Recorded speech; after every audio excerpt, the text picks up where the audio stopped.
Hello, today we're going to take a look at PNSO's grown-up version of A-Qi the Sinoceratops, the only ceratopsian as yet known from Asia. Particularly excellent representation of it. Of course, ceratopsians are an excellent subject for dinosaur toy makers because the bodies are more or less the same, but the heads are all very different and very ornate. So as you can see, I've got the box that A-Qi comes in the background here, and that gives you an image of the promotional figure. And they match up really, really well. The only difference is the eye here on the actual production figure of A-Qi is a little bit overdone with the paintwork. So whereas you can see on the box here that the eye is rounded off in black and there's a white bit at the front here, on the actual figure itself, the actual production figure, it's actually slumped over the brown and the black. So it looks like it's wearing a bit too much eyeliner and that eye is a little bit on the large side. But I might modify that and tidy it up a little bit. I know a few people I've shown pictures of this model to have said the same. Apart from that, as you can see, they've put a gloss finish on the keratinous areas of this dinosaur's face. Its maybe's gone over a little bit in some areas and makes it look a little bit too shiny. It's not something I'm particularly bothered about. It is a particularly adorable looking figure. As you can see, the eye's the same on this other side here. The only other modification I'll make is that I will black out these nostrils a little.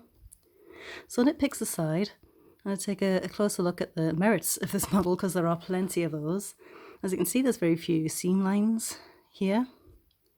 Absolutely remarkable, really. It's a very, very high quality figure. And everything, that is potentially a seam is well blended in by scales and texture. The head is one of the most remarkable sculpts of a ceratopsian I've ever seen. Most of the paintwork is phenomenal. It is just the eye which lets it down a little. That can be tidied up no problem at all. But the detail to the horns and the growths and the keratin on the face is absolutely something else. And I particularly like the details of the beak. If you look at any living animal with a beak, you notice that the beak isn't a smooth structure. There's always layers and roughnesses to it, and they've managed to capture that perfectly in this figure. It gives it a very realistic look. This lovely big nostril here.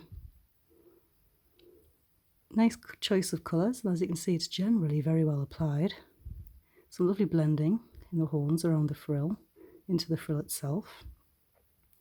The scale details are quite rough compared to a lot of PNSO's dinosaurs, because what's known of ceratopsian skin is that it was quite rough.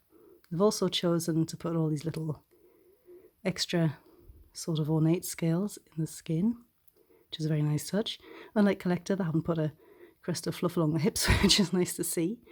I do love Collector ceratopsians, but that crest that they put on is a little bit distracting. I mean, it's not beyond the realms of possibility, but it is distracting. As you can see, the paintwork on this figure is all very, very nice. These base khakis and creams, very nicely painted, very nicely blended. Slight sort of browny orangey tones to pick out some of the wrinkles and things, and it's all washed over very nicely with a slightly darker wash just to make everything pop, which is extremely effective.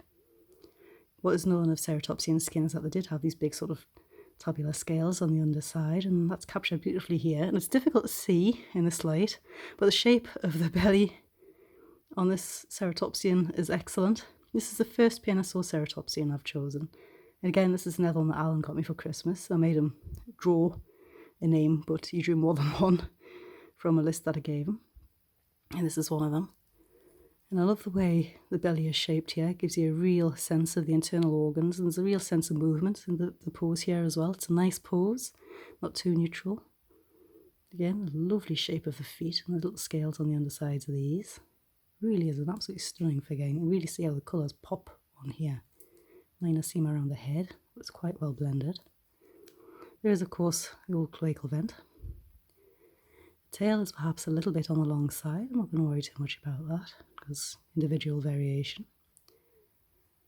So overall, a figure which I am extremely impressed with. Yes, a minor nitpick with perhaps the shininess of the face and lack of darkening in the nostril, and also the spillover on the eye. But it's not really a major issue at all. It's a nice little figure. As I've said earlier, I'm not particularly bothered about the scale of my figures. I just like to see the figures themselves, gives me an idea and a sense of wonder and a sense of realism of the animals. Here I can compare it to Safari Limited's lovely Ainosaurus, which, as you can see, does have the nostrils blacked out. It does help to make it pop, and is also a lovely sculpt, but there's something different in the way that PNSO sculpt which makes their animals look more alive and more realistic. They kind of tread that line between a Papo animal having the dynamism and the wrinkling and sense of life to it, and the accuracy of the Safari Limited figures. And then, of course, compare it to this absolutely exceptional Eofauna Triceratops. I've got both versions of this Triceratops. I love both colour versions. I'm glad they're not doing 2 colour varieties of all their figures, otherwise I would just end up with a cabinet full of Eofauna figures. They really are exquisite. As you can see, it's a bit of a size difference there. This is not a large figure, but it's an exquisitely detailed one. And it's one I'm delighted to have. My first PNSO ceratopsian. I will, of course, be picking up the revised version of Doyle when it comes out, and that will have an articulated jaw, and I'm really looking forward to that. And I hope you are too, and I look forward to seeing you in the next video.